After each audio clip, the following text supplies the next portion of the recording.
Dorf stores, etc., up on that end of town are hurting because they have money. But people who would normally be middle-income shoppers, I think, are scaling back, and that's why the stores such as the ones you see behind me are hurting a little bit. Thank you, Gary. And I can tell you that I was on Rodeo Drive in Beverly Hills today here in Los Angeles, in California. I just drove down there out of curiosity earlier in the morning. And let me tell you, Gary, the Rodeo Drive is loaded. All the rich people are out, and they are spending just like on every other day, and especially, of course, during the holiday season.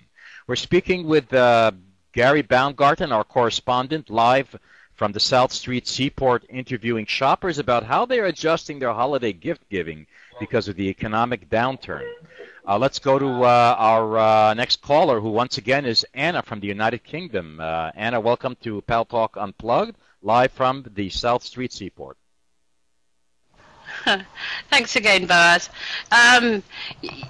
Two of your guests have said that they were putting more meaning into the holiday period, and that what they were giving was, they were not giving anything, or they were celebrating.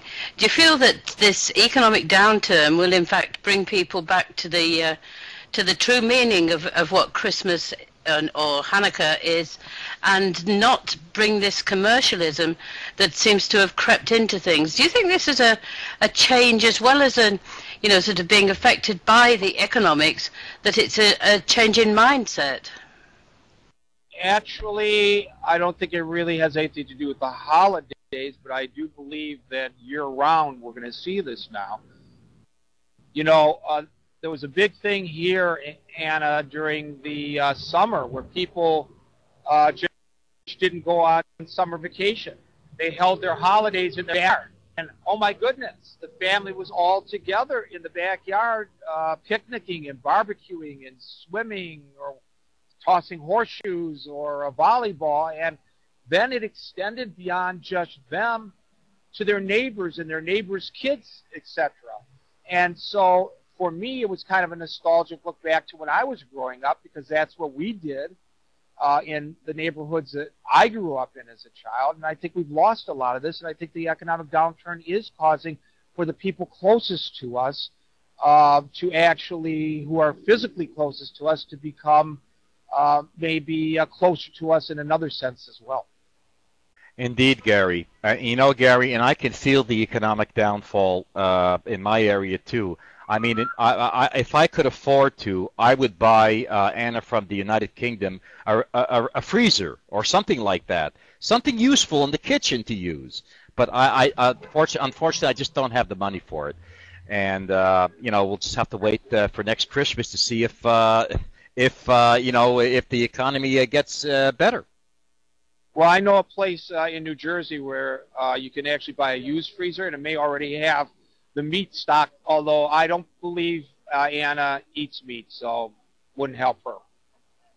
Well, I guess that kills that idea. We're speaking with Gary Baumgarten, our correspondent, who's reporting from the South Street Seaport, interviewing shoppers about how they are adjusting their holiday gift giving because of the economic downturn. And I'll tell you something, Gary. I went shop. You know me, Gary. I do my shopping on Wednesdays and Thursdays. And yesterday I was at Smart and Final and doing some shopping, and the stores are all loaded with Christmas and Hanukkah stuff, as they usually are every year. But you know what? You look at the people that are standing in line, and you notice that their carriages are not as full as they used to be. You notice these things. Less traffic on the roads. On the weekends, you don't see as much traffic as you used to. And I think that also, I don't know, I would say that it reflects what's going on in the background there, where you are right now. You would expect, I mean, Christmas is coming up in next week, and you just don't see the hustle and bustle anymore. Yeah, I agree. I think that there are people walking the malls for the exercise and for the window shopping more than for the purchasing lately. Exactly. I think that we are really feeling I don't want to use the word downfall, but we are looking at we are experiencing an economic setback here. That perhaps in the 1930s we would have had more guts to call it a recession, but nobody wants to call it a recession at this point. They called it a recession. They said a year ago we fell into a recession. I will tell you from my friends and colleagues, former colleagues and relatives back in Detroit, they're not calling it a recession there. They're calling it a depression. And I guarantee you that this will have a ripple effect on the rest of the economy. It'll be even worse if the auto industry fails here in the United States. What is interesting, Gary, is that even though gas prices have dropped dramatically in the last couple of months during the campaign, a little before the presidential campaign, gasoline here that used to be $4.25 a gallon is now about $1.70 a gallon. And you know what, Gary? People are still being conservative about driving, about spending.